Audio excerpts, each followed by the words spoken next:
cumprimentos, irmãos, com a paz do Senhor. Amém, queridos? É uma alegria estar convosco mais uma vez. Quero louvar a Deus por essa oportunidade. Pastor Mário, pastora Janena, obrigado pelo carinho. Meus companheiros aí, pastores, amigos, que Deus abençoe cada um dos irmãos. Mas é uma alegria estar aqui com os irmãos. Louvo a Deus pela vida da minha família, minha herança, os meus filhos, a minha esposa. E eu vim aqui, irmão, para falar que Jesus é bom. O diabo não presta e nós estamos melhorando, amém? Você está melhorando? Pergunta para o crente do lado aí, você está melhorando? Você conhece ele melhor do que eu. Se ele fez aquela carinha de sonso assim, depois você chama ele para conversar. Você conhece ele melhor do que eu. Queridos, eu tenho a incumbência de pregar a palavra de Deus.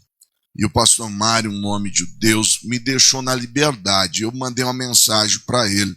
Falei, pastor, eu vi esse banner bonito, sério, fruto do Espírito. E aí eu comecei a mergulhar no fruto do Espírito, estudar. Eu falei, pastor, é para falar algum exclusivo? Eu falei, meu filho, você fica na liberdade. Mas eu quero pensar com vocês sobre o fruto do Espírito, amém? Vamos lá para Gálatas 5, capítulo de número 5, do verso 13 ao 26. Prometo a você que eu não vou me demorar, mas quando eu vi aquele banner bonito, sério, fruto do Espírito, eu disse, Jesus, o negócio é sério, não é? Porque não tem como falar de fruto do Espírito sem falar de obra da carne, não é?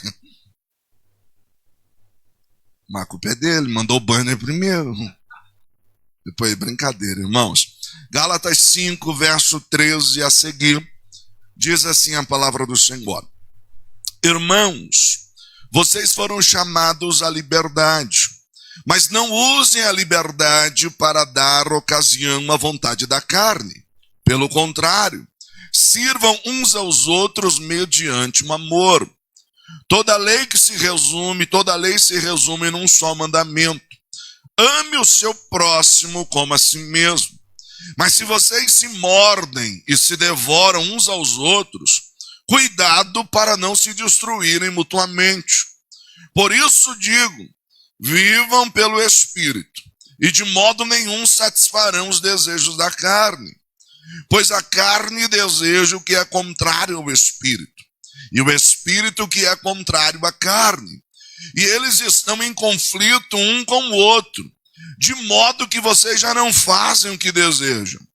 Mas se vocês são guiados pelo Espírito, não estão debaixo da lei. Ora, as obras da carne são manifestas: imoralidade sexual, impureza, libertinagem, idolatria e feitiçaria, ódio, discórdia, ciúmes, ira, egoísmo, dissensões, facções e inveja, embriaguez, orgias e coisas semelhantes a essa. Eu vos advirto, como antes já os adverti, que os que praticam essas coisas não herdarão o reino de Deus. Mas o fruto do Espírito é alegria, paz, paciência, amabilidade, bondade, fidelidade, mansidão e domínio próprio. Contra estas coisas não há lei. E os que pertencem a Cristo já crucificaram a carne, com as suas paixões e os seus desejos. Se vivemos pelo Espírito, andemos também pelo Espírito. Não sejamos presunçosos, provocando uns aos outros e tendo inveja uns dos outros. Amém? Diga, eu quero pensar com vocês no tema a importância do fruto do Espírito. Vou contar até 3, vou pedir para você repetir, tá bom? A importância do fruto do Espírito. Pastor, é profético? Não. Pastor, é invenção? Não. É o quê? Pedagógico. Como assim? Só para você guardar o tema e sair daqui entendendo. Eu preciso ter o fruto do Espírito na minha vida. A importância do fruto do Espírito, tá bom? No 3, tá bom? Se você falar bem alto, eu acho que esse irmão do lado paga alguma coisa para você comer hoje. Eu não disse que foi Deus que falou, viu? Porque vai que ele não paga. Você vai dizer assim, o pastor profetizou, eu não disse que foi Deus. Mas vai que dá certo. No 3, a importância do fruto do Espírito. Tá bom? Vamos lá? 1, 2, 3. Glória a Deus. Curve a sua cabeça, oremos mais uma vez. Soberano Deus, eterno e poderoso. Te louvo, ó Deus, por essa oportunidade. Fala mais uma vez conosco, de modo que o teu nome seja glorificado para todos sempre. Amém e amém. Glória a Deus. Queridos, eu preciso que você me empreste os seus ouvidos e o seu coração.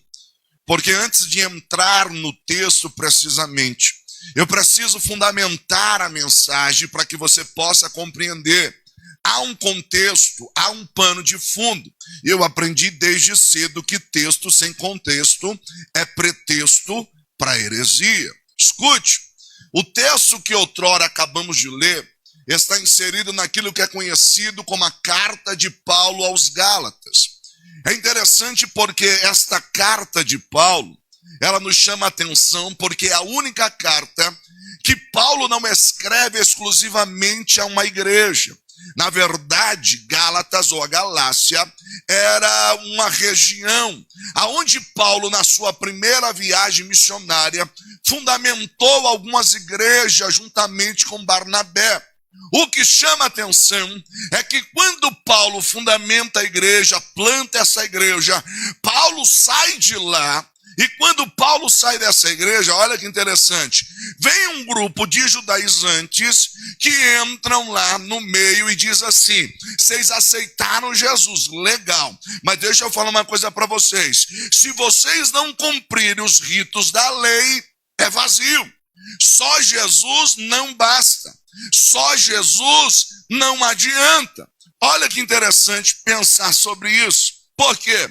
Porque a preocupação desses judaizantes era que aqueles gentios que se converteram, eles tinham que observar a circuncisão, eles obrigavam que eles se circuncidassem, eles obrigavam que eles observassem as festas judaicas, ou seja, as festas cerimoniais e a dieta, porque tudo estava ligado ao cerimonial judaico.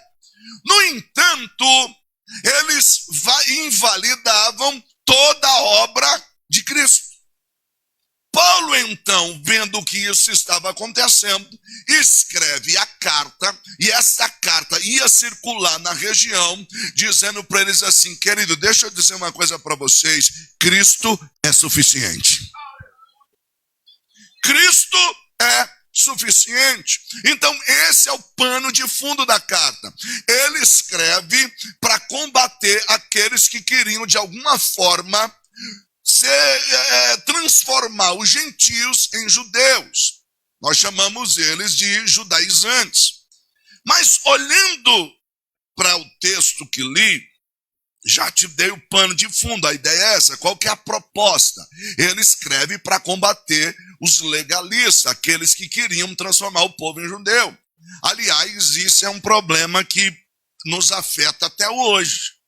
Porque teve uma fase da igreja que todo mundo queria virar judeu.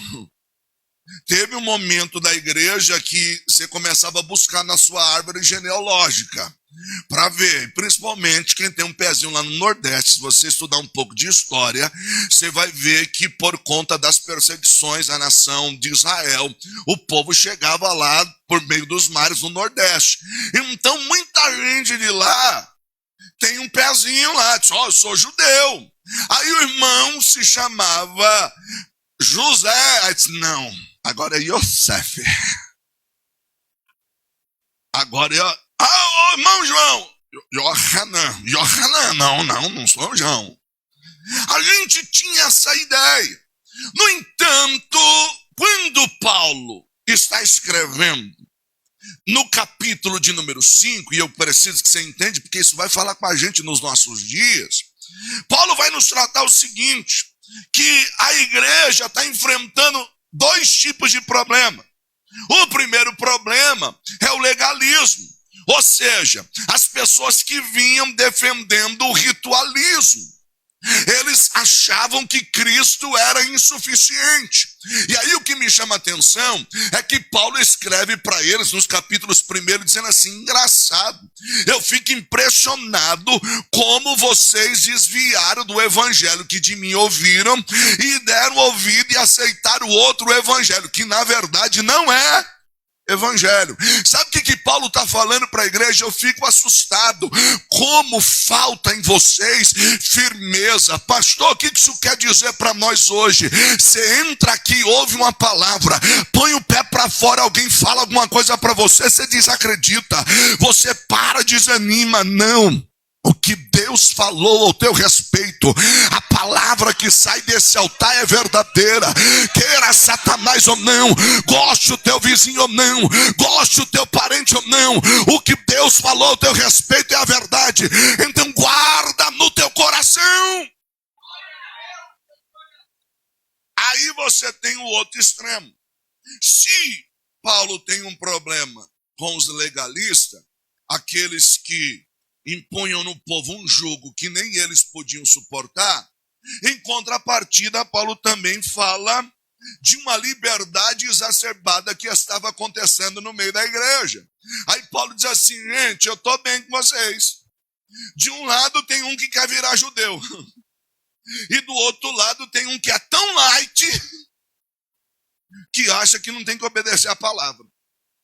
Aí Paulo diz assim, não usem da liberdade que vocês receberam para dar lugar à carne, porque se você usar a liberdade para dar lugar à carne, vira libertinagem. Aí eu fico preocupado, porque a gente está vivendo numa época, pensa num evangelho que está se popularizando, é o tal do evangelho da hipergraça. Não tem problema não, irmão, faz o que você quiser. Fica tranquilo, não, para. Você é livre para fazer o que você quiser. Deus não está preocupado com as suas escolhas. Deus não está preocupado se você segue. Não. Ele só quer que você pense coisas boas. Ele só quer que você seja paz e amor. Que você seja, não, querido. O apóstolo Paulo escreve dizendo assim, não deis lugar à carne. Porque se você der lugar à carne, o resultado vai ser as obras da carne. Olhando para isso, eu quero destacar com você alguns pontos que a partir do texto que nós lemos. Primeiro ponto que eu quero pensar com você é os conflitos que nos cercam. Irmão, se existe uma briga, é porque tem hora que você fala assim, Jesus, será que sou eu que estou errado? Será que sou eu? Aí você olha uma galera aí dizendo assim, não, Deus não está preocupado com isso não. Não. Irmão, olha, vou dizer uma coisa para você. Venha como está, fique como quiser e salve-se quem puder. Como que é? Venha como está, fique como quiser e salve-se quem puder. Sabe qual é o perigo disso, irmão? Que um falso evangelho prega um falso Cristo. Um falso Cristo traz uma falsa salvação. Uma falsa salvação te leva para um falso céu. E um falso céu é o...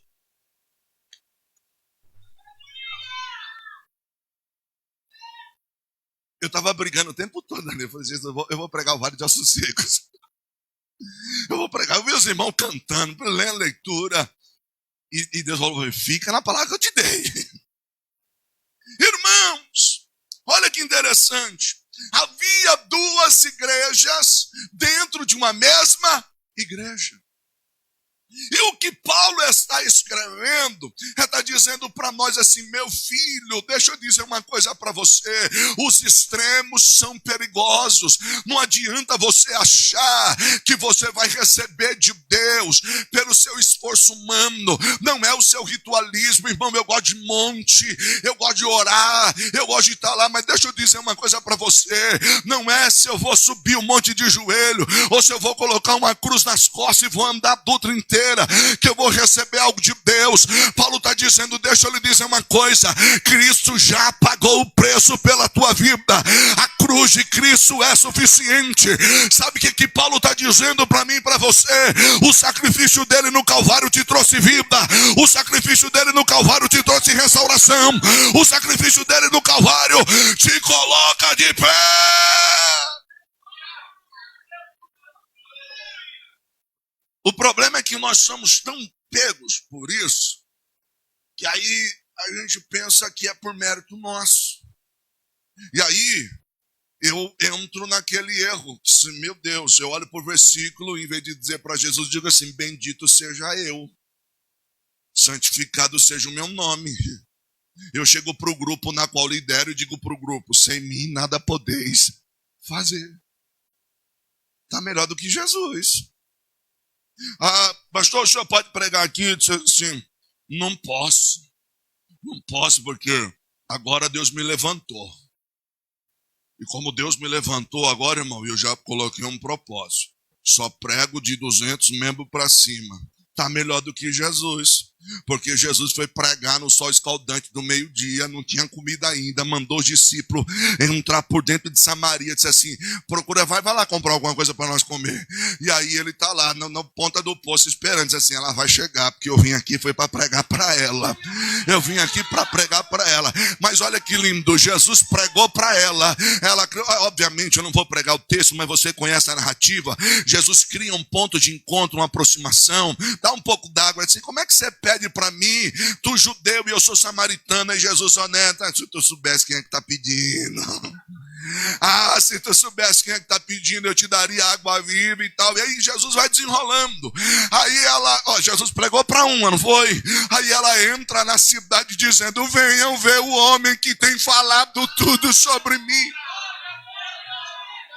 Detalhe, ela foi ao meio-dia porque não queria encontrar com ninguém. As mulheres se reuniam, era pesado os cantos, as mulheres iam juntas. Ela disse assim: eu não estou bem, minha vida está meio bagunçada, eu não quero encontrar com ninguém. Mal sabia ela que o Nazareno foi pregar para uma.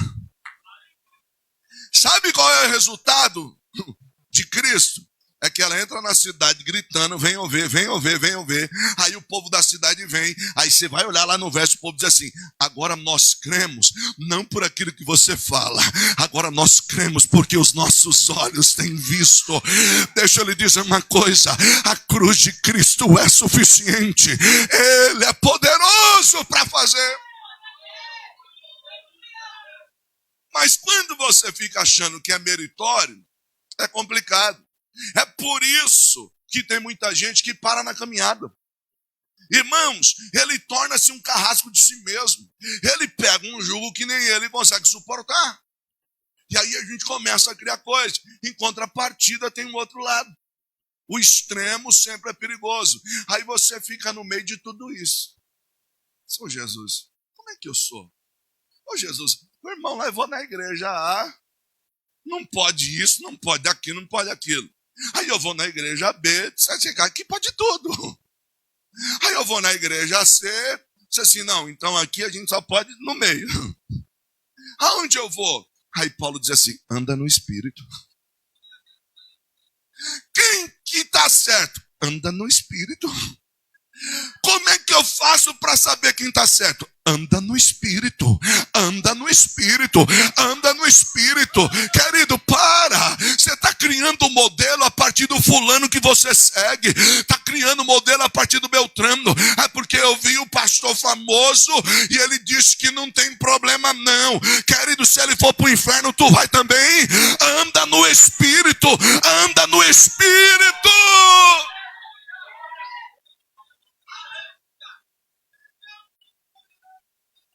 Então a gente vive esse conflito. Deus não está preocupado com as suas opções. O corpo é meu corpo, minhas regras, é? Você esqueceu que você é templo do Espírito? É interessante porque Paulo vai nos ensinar um segundo princípio. E aí, antes de eu entrar no segundo princípio, o conflito era tão grande que olha que interessante, os crentes estavam se mordendo, literalmente se mordendo, se pegando. Verso 14 e 15. Toda a lei se resume num só mandamento: ame o seu próximo como a si mesmo, porque estava uma briga, quem que era melhor do que quem. Assim, Vaso, eu não uso barba, eu sou Vaso, você usa barba, você está meio desviado. Aí ficava aquela briga, aí Paulo diz assim: mas se vocês se mordem e se devoram uns aos outros, cuidado para se não destruírem mutuamente. Eu vinha conversando, ontem eu estava ministrando, aí voltando com a minha esposa, e eu parei na frente de um determinado lugar onde se manifesta uma reunião religiosa, e aí eu vi o pessoal tudo naquela harmonia e tal, né? E a gente orando, Deus, salva essas vidas, de dentro do carro, minha esposa, a gente ministrando. E aí eu falei para minha esposa, olha aí, ó, pessoal numa harmonia, brincando, enquanto a gente fica se digladiando dentro da igreja. Você sabe qual que é, quando você estuda seitas e heresias, você sabe qual que é um ponto fundamental das seitas? O acolhimento. Então, querido, anda no Espírito. Anda no Espírito. Mas Paulo vai nos ensinar um segundo ponto. Qual é a solução para esse conflito? Verso 16. Por isso digo, vivam pelo Espírito e de modo nenhum satisfarão os desejos da carne. Qual é então a solução para esse problema de conflito que a gente vive? É viver em Espírito. Pastor, então agora eu entendi. Viver em Espírito é andar falando em língua. Não. É entrar no meu restaurante falando em línguas. É entrar na minha empresa falando em línguas. Não, isso não é viver no Espírito. Isso é uma manifestação do Espírito. Mas viver no Espírito é viver debaixo da orientação do Espírito. É ser guiado por Ele, inclusive em todas as suas decisões. Tem coisa que eu não quero fazer, mas o Espírito grita aqui dentro, faz, meu filho. Tem coisa que eu estou doidinho para fazer, mas ele diz assim, não é para você. Aí tem hora que a gente pega e diz assim, nossa, Deus está cobrando demais de mim. Meu Deus, Deus está exigindo demais de mim. Eu disse, não, meu filho, é que eu te amo. É que eu te amo. Achas pouco, um ditado dos puritanos, achas pouco ser amado por Ele? Achas pouco ser amado por Ele? Sabe por que tem coisa que Deus diz para você não? É porque Ele conhece o amanhã. Ele está te guardando. Sabe por que teve projeto seu que em determinado momento não deu certo? É porque Ele olhou para você e disse, ainda você não está com estrutura. Mas deixa eu lhe dizer para você, aquilo que eu tenho sobre a tua vida vai acontecer. Aquilo que eu tenho liberado sobre a tua casa vai acontecer. Meu irmão, eu tenho autoridade de Deus para lhe dizer, calma, está chegando, o tempo foi só para te amadurecer, foi só parte do processo. Deus está lhe dizendo, eu vou colocar nas tuas mãos aquilo que é teu, e quando eu colocar nas tuas mãos, ninguém tira, porque veio no tempo certo. Pastor, por que você fala isso? Porque nós precisamos viver pelo Espírito, e viver pelo Espírito é provar do poder que foi falado hoje aqui. E aí tem algo interessante, porque no grego você tem pelo menos, mas pelo menos duas, mais frequentes, duas palavras no grego, que primeira palavra é exousia ou exousia, dependendo da pronúncia, que fala de poder no sentido de governo. Você vai encontrar vários textos no Novo Testamento, Deus dizendo assim, eu te dou poder. Sabe o que Deus está dizendo? Eu estou te dando governo, meu filho. Eu estou te dando governo. Aí você precisa voltar lá no Gênesis. Por quê? Porque, queridos, deixa eu lhe dizer uma coisa. Quando Deus criou tudo isso, colocou o homem, e deu ao homem vida abundante, deu ao homem domínio, e deu ao homem autoridade. Todavia, o homem entregou isso por conta do pecado. Aí quando Jesus vem, ele vem assim dizendo assim, eu vim restaurar aquilo que o homem perdeu. É por isso que Paulo usa a metáfora do primeiro Adão e do segundo Adão. Ele está dizendo que o primeiro Adão perdeu, eu vim restaurar. Aí na cruz, sabe o que ele faz? De braços abertos, segura a mão de uma humanidade caída, do outro lado segura a mão de um Deus que outrora não poderia ver o pecado, e de braços abertos ele diz assim para a humanidade, eu sou o caminho, eu sou a verdade e eu sou a vida. Ninguém vem ao Pai senão por mim. Quando ele te liga de novo ao Pai, sabe o que ele está dizendo? Recebe de volta a vida abundante, recebe de volta a autoridade, recebe de volta o domínio. Sabe o que ele está lhe dizendo? Hoje eu entrego o governo nas tuas mãos, eu entrego o governo nas tuas mãos. Quando nós falamos de governo, nós estamos falando de autoridade para sobressair acima da circunstância.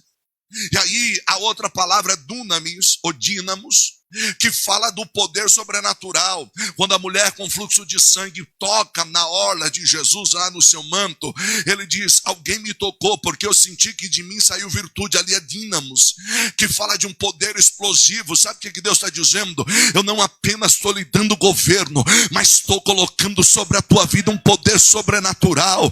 Meu irmão, te prepara para viver o que você nunca viveu. Te prepara para fazer aquilo que você nunca fez. Passou de que forma? Debaixo do governo e da autoridade, guiado pelo Espírito, orientado pelo Espírito. Deixa eu lhe dizer uma coisa, nós não vivemos no legalismo e nem vivemos na libertinagem, nós andamos pelo Espírito. E crente que anda pelo Espírito é diferente. O jeito de falar dele é diferente. Queridos, Paulo está nos ensinando. Mas tem um detalhe interessante, porque para viver pelo Espírito, eu preciso desenvolver relacionamento com o Espírito Santo. E aí, isso vai exigir de nós tempo de qualidade. E tempo é a moeda de ouro que nós temos hoje. Por quê? Porque a gente não tem tempo mais para nada, não é? A vida é tão corrida, é ou não é? Mas deixa eu lhe dar uma informação simples. Você sabia que o tempo é o raio-x da alma? Aquilo que você devota, dedica tempo, representa o que é importante para você. Porque se não fosse importante para você, você não gastaria tempo com isso. Então nós precisamos fazer uma análise e ver aquilo na qual nós estamos investindo tempo. Se Deus é importante para você, invista em relacionamento, tempo com Deus. Mas aí a gente fala assim, pastor, então eu preciso parar do meu dia, todo dia 4 horas, pastor, eu não consigo.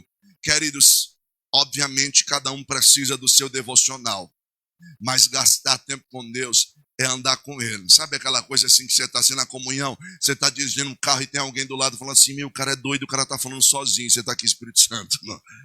Espírito Santo, ó, então, irmão, desculpa a expressão grosseira, mas às vezes eu tô lá e Deus me dá uma mensagem e eu fico assim, Deus, isso é terrível, que louco isso que o Senhor me falou, meu Deus, isso aqui eu fico, e de vez em quando você quer uma caneta, eu quero uma caneta, eu preciso de uma caneta, eu preciso anotar esse negócio, sabe aquela coisa que você vai conversando com Deus, irmã, você tá lá, lavando a tua louça, e de repente o arrepio vem, a lágrima começa a cair, e aí Deus começa a te dar direção, ó, faz assim, faz desse jeito, não fala assim não, pergunta para fulano, faz desse jeito, faz assim e tal, aí você diz, ó Deus me dando uma direção, ó Espírito Santo me dando uma direção, ei, invista no relacionamento com Ele. Vivemos na era da distração e não do entendimento. É impressionante porque se nós não tomarmos cuidado, nós temos uma overdose de informação. E deixa eu lhe dizer uma coisa, é o dia inteiro, tal som, imagem e tal, e você vai absorvendo.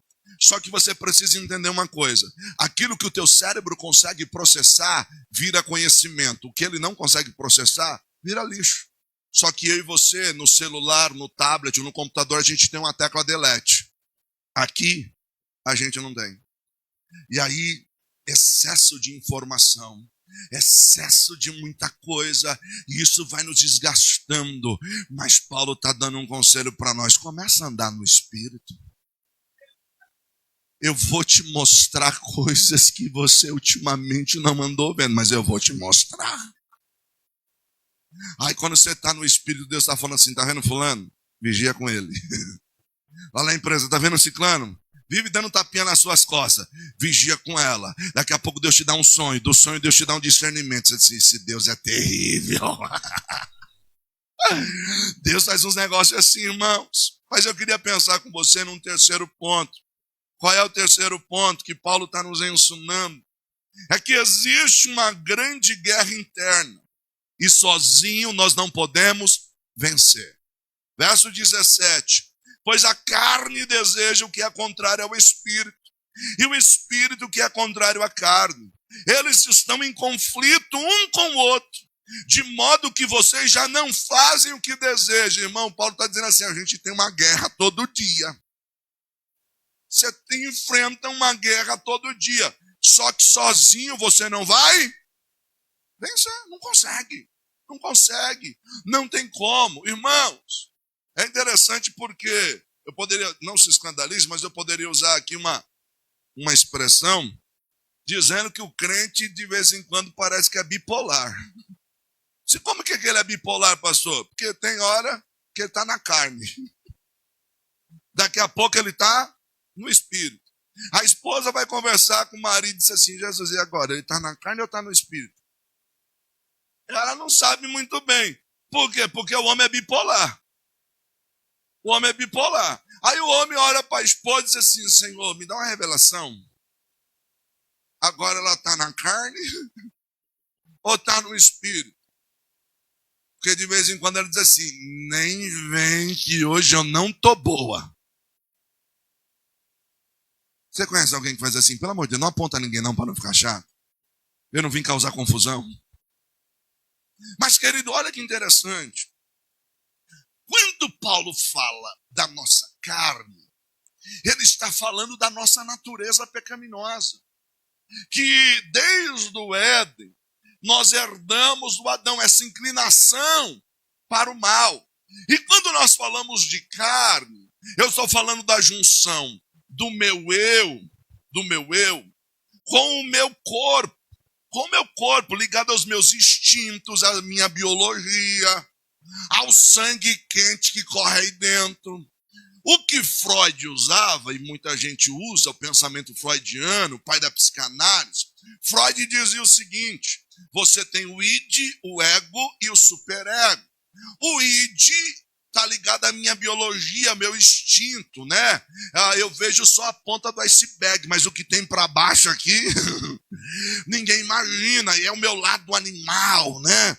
Para você entender. Aí ele diz, o eu é onde eu tenho a consciência, a razão de si, e que é o ego. E o superego, para Freud, seria a minha consciência civilizada. É mais ou menos assim. O meu id diz assim, eu quero. Aí o meu eu diz assim, não sei. Aí o meu superego diz assim, melhor não. Só que o que Freud não sabia, ele devia ter lido Paulo. Paulo nos ensinou. Paulo falou assim, meu filho, há uma guerra aí dentro. Há uma luta. Diferente do que Freud falava, o superego não é a sua consciência civilizada.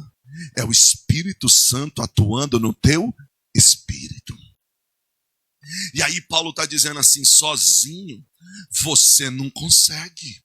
Sozinho você não consegue. E o pior é que a gente diz assim, mas pastor, antes de eu ser crente eu não sofria com isso? É lógico que não. Tu era livre para fazer o que quisesse. Agora, o Espírito Santo habita dentro de você. É por isso que quando a carne começa a gritar, vai, faz. Aí o Espírito diz assim, vai não, mas Senhor e tal, mas eu queria. Aí de vez em quando a gente quer dar uma moral para a carne, diz assim, eu vou pedir 5 minutos para Jesus, você vai ver só. A gente quer dar uma moral para a carne. Aí o Espírito fala assim, meu filho, se eu te der 2 minutos, tu se acaba. Então não. Tu não precisa nem de 5 minutos para se acabar. Aí nós travamos essa luta interna. Mas aí eu lembro de uma historinha interessante. O irmãozinho do Nordeste, ele tinha uns galos lá, e na época podia ter a rinha de galo, né? Os galos de briga lá, e o povo ia lá fazer as apostas, né? Aí o irmãozinho tinha lá uma arena lá, e o irmãozinho descobriu um jeito de ganhar dinheiro. E aí os 2 galos que ele tinha, vocês vão fazer suas apostas, o povo ia lá e postava em um outro. Como chama o galo? Disse assim, esse galo chama carne, e esse aqui, esse chama espírito. Aí os galos lutavam, e aquela coisa. Aí o irmão fazia aposta no galo carne. O povo apostava no outro, o irmão ganhava dinheiro. Daqui a pouco, na outra semana, o irmão apostava no galo espírito. Aí apostava, o povo que apostava, o irmão ganhava dinheiro. Aí um dia alguém chegou para ele e disse assim, escuta, tô achando meio estranho, o senhor não perde nunca? O senhor sempre ganha nas apostas. Eu disse, sabe o que é? Descobrir. Disse, como? É que assim, na semana que tem a luta, eu tiro a ração do galo carne. Quando eu vou apostar no espírito, eu tiro a ração do galo carne. Só alimento o espírito. Eu só alimento o espírito. Aí na hora que chega lá na arena, o espírito dá uma surra de olho fechado na carne. Mas quando eu quero apostar na carne, eu tiro a ração do espírito. E só alimento o galo carne. Quando entra na arena, o galo carne dá uma surra no espírito. Moral da história, tu tá alimentando quem? Porque quem você alimentar vai ficar mais forte. Quem você alimentar vai crescer. Quem você alimentar vai bombar. É por isso que a gente precisa entender uma coisa. Carne, a gente não regenera. Carne, a gente não esconde. Carne, a gente crucifica, mortifica. Não brinca com ela não, irmão. Brinca não. Sabe por quê? Porque o pecado te cobra muito mais do que você está disposto a pagar. O pecado te prende por muito mais tempo do que você imaginou. E o pecado te leva para muito mais longe do que você queria. Então cuidado, não alimenta a carne, alimenta o teu espírito. Pastor, mas tem dia que eu chego aqui só pela graça, coisa linda. Paulo diz, meu filho, é pela graça, não é mérito, é a graça. Você entrou aqui, foi pela graça, mas olha que lindo, foi cantado, ressuscita, ó terra que estava morta, ó vale de osso seco, ressuscita, volta a respirar. Foi cantado tantos louvores, foi orado, e quando você segurava a mão de alguém aí orando junto, ó Deus dizendo, eu estou alimentando o teu espírito, eu estou alimentando o teu espírito, eu estou alimentando o teu espírito. Eu vim aqui na qualidade de profeta para lhe dizer, não é porque eu estou pregando, mas porque você veio aqui alimentar o teu espírito. A tua quinta-feira vai ser diferente, a tua sexta-feira vai ser diferente, o teu final de semana vai ser especial. Deus tem grandes coisas a fazer por intermédio da tua vida. Oh, querido, nós precisamos disso. Verso 18. Mas se vocês são guiados pelo Espírito, não estão debaixo da lei. Por quê? Porque a lei falava de uma autossuficiência. Quem queria viver pela lei, queria viver pelos seus méritos, pelos seus esforços. E Paulo está dizendo assim, sem Cristo a gente não consegue nada. Sem Cristo nós não conseguimos nada. E isso é interessante de se pensar. Vou contar uma historinha de seminário para vocês. É uma historinha de seminário, tá? Diz que o irmão chegou, partiu, foi para a glória. Aí diz que quando está entrando na glória, historinha de seminário. Quando está entrando na glória, tinha um anjo lá na porta, assim, peraí, meu filho. A gente estava olhando aqui sua ficha. Negócio para você não está tão simples, não. Disse, mas por que, anjo? Então, para você entrar aqui, numa pontuação aí, ainda falta aí você atingir aí uma meta aí de uns 40 pontos. É só para você entender a metáfora aqui. Falta uns 40 pontos para você entrar. Vê se você lembra de alguma coisa aí para ajudar. O irmãozinho parou. Mas não tem jeito de entrar? Não tem um esqueminha? Disse, não, aqui é selfie. Aqui não tem esqueminha, não. Então tá. Lembra de alguma coisa aí? Aí o irmãozinho ficou pensando assim, uma vez eu emprestei um dinheiro pro irmão na igreja. Nunca me pagou. Mas eu também nunca cobrei. Deixa pra lá. Disse, não, deixa. Eu abençoo a vida dele. O anjo sempre perdoou a dívida. Deus. Conta ponto. Diminui, deixa eu ver aqui. Perdoa a dívida. Diminui uns 10 pontos aí. Falta 30. Mas 30, lembra de alguma coisa aí? O irmãozinho pensou, disse assim, rapaz, cuidei da minha sogra até o último dia dela. O anjo disse, sogra conta ponto. Sogra pesa aqui, sogra. É historinha de seminário, os irmãos estão em casa, me perdoa. Sogra conta ponto. Abate aí mais 25. A sogra 25, Mas ainda falta 5. Aí Irmão, mas esses 5 não tem esqueminha adiantado. Esse meu filho aqui é o céu. Pensa aí outra coisa. Aí o irmão pensou. Disse, mas eu já falei do irmão, disse, já, esse aí já entrou. A sogra já pontuou o máximo, a sogra não tem mais. Aí, irmão, ficou todo chateado, disse assim, tem jeito não, para entrar aí é só pela graça mesmo. Mas agora você entendeu. É pela graça, pode entrar. É pela graça, pode entrar. Deixa eu lhe dizer uma coisa, eu não faço para ser salvo, eu faço porque eu sou salvo. Eu faço porque que eu cumpro esses princípios, é porque eu já sou salvo. Não é meritório, eu não faço para ser salvo. Eu faço porque eu já sou salvo. E Cristo habitando em mim, eu sou diferente. Essa é a diferença. Mas eu quero pensar com você um quarto ponto, eu estou caminhando para o fim. Quarto ponto que Paulo nos ensina. Paulo destaca a origem dos conflitos da carne. E aí ele vai dizer do 19 ao 21 que as obras da carne são manifestas. E aí ele começa a dizer imoralidade sexual, impureza, libertinagem.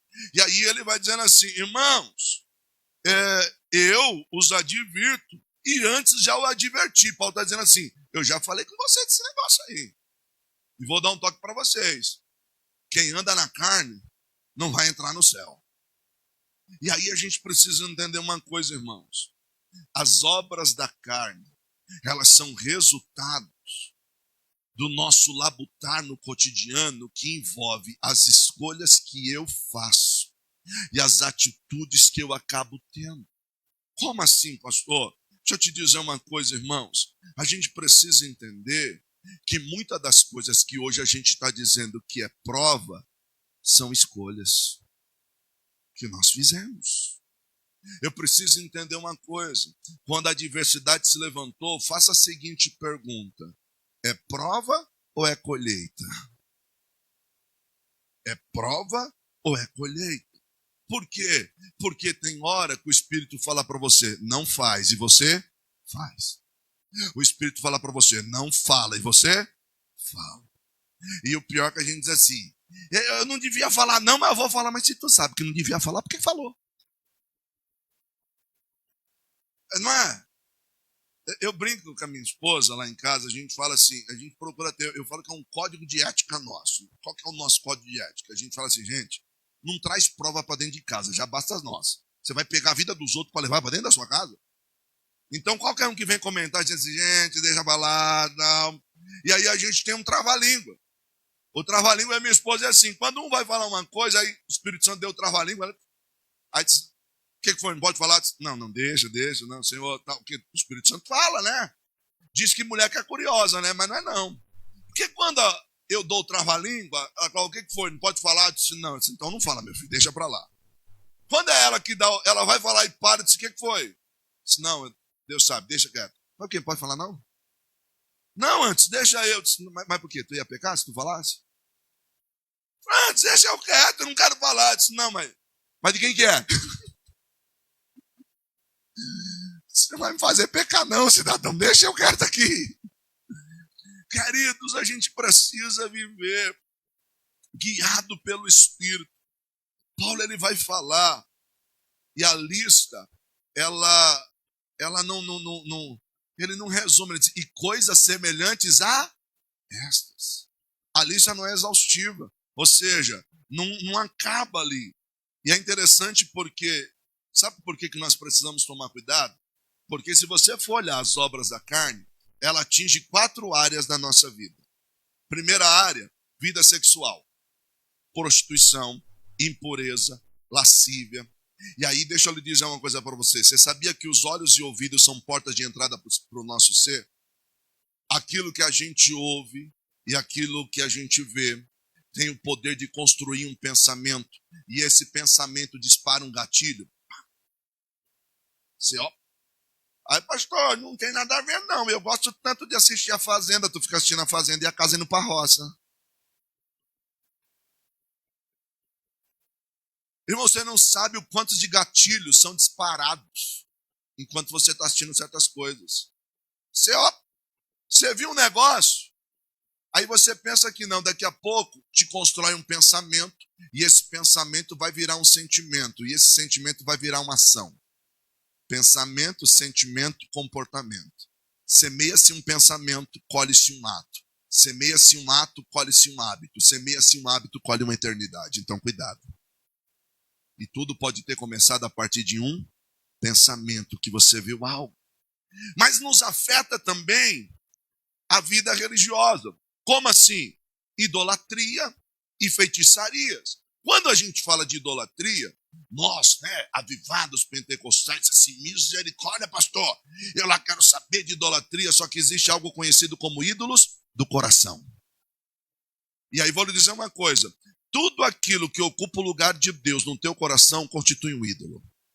E eu não estou aqui para falar contra nada, mas se você não vem para o culto, ou só vem para o culto depois que o seu time terminou de jogar, você já deixou claro quem é importante para você. É simples, a matemática é simples. A matemática é simples. Existe ídolos do coração.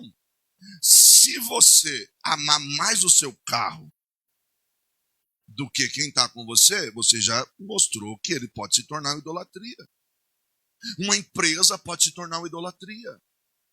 Um relacionamento era uma bênção até começar a namorar. Esqueceu Jesus, agora só pensa no Mo. Mo, vai para o culto? Vou não, também não vou. Mo, vai para a oração? Não vou, também não vou. Mo, vai para o céu? Não, também não vou. Então nós precisamos entender a nossa vida social, áreas da nossa vida social. Ódio, discórdia, ciúme, ira, egoísmo, dissensões, facções. Na igreja não tem facção, não. Vai ler Corinto. Pensa numa igreja, irmão, cheia dos dons. Pensa numa igreja que se movia no profético. Paulo diz assim, vejo que nenhum dom vos falta. Irmão, eu fico pensando o culto de Corinto.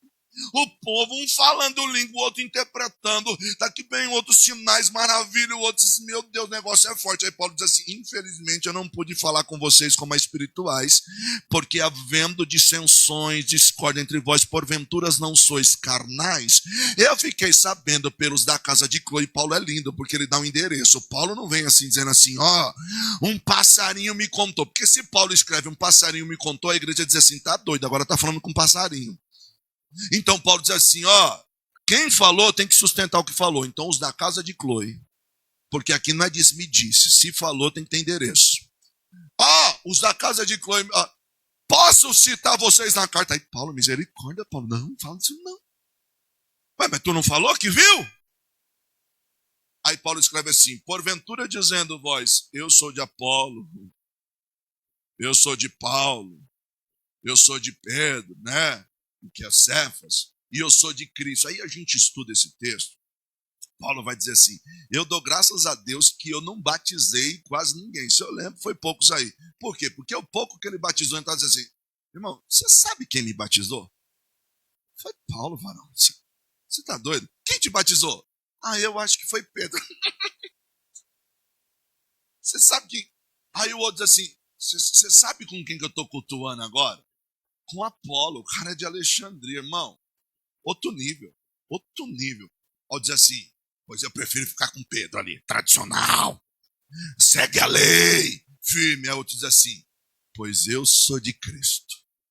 Aí a gente olha para o texto e diz que o melhor é o de Cristo, né? Sabe quem é o de Cristo? É aquele que diz assim, homem não manda em mim. Eu não preciso obedecer pastor. Eu não preciso ouvir o meu líder. Meu negócio é com Jeová. Vai pra ceia hoje? Não, porque meu negócio é com Jeová. Vai pro culto hoje? Não, porque meu negócio é com Jeová. Aí, irmão, o negócio dele é com Jeová, mas não respeita a liderança, não toma ceia. Parece que quando passou encontra com ele, diz assim, meu filho, onde tu estava? Ele diz assim, eu vim de andar pela terra e passear por ela. Aí o pastor olha e diz assim, eu conheço alguém que é parecido com você, mas deixa pra lá. Afeta a nossa vida, eu como indivíduo. Aí você tem o texto, glutonaria e bebedice. Olha que interessante. É bem verdade que alguns historiadores dizem que Paulo fala isso até com referência com o tipo de festas pagãs que existiam. Mas ele está falando de um desequilíbrio. E tudo aquilo que nos domina vira senhor da nossa vida. Tudo aquilo que te domina vira senhor da sua vida. E Paulo está ensinando para mim e para você. Você só pode ter um senhor. O pastor disse que Deus não divide a glória dele com ninguém. Ele nada pode ser senhor da tua vida, além do Deus a quem você serve. Eu quero fechar o pensamento por conta das horas, pensando num quinto ponto. O fruto do Espírito é o antídoto contra as obras da carne. Pastor, o que é que o senhor quer dizer? Guarda isso no teu coração. Dons é o que eu faço, fruto é o que eu sou. Dons é o que eu faço, fruto é o que eu sou. Vou pedir para você repetir no 3, tá bom? Para ficar gravado. Dons é o que eu faço e fruto é o que eu sou. 1, 2, 3.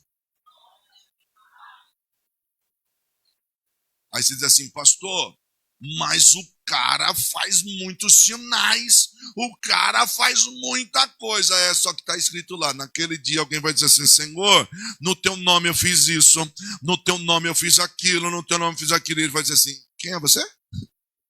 Te conheço? Te conheço.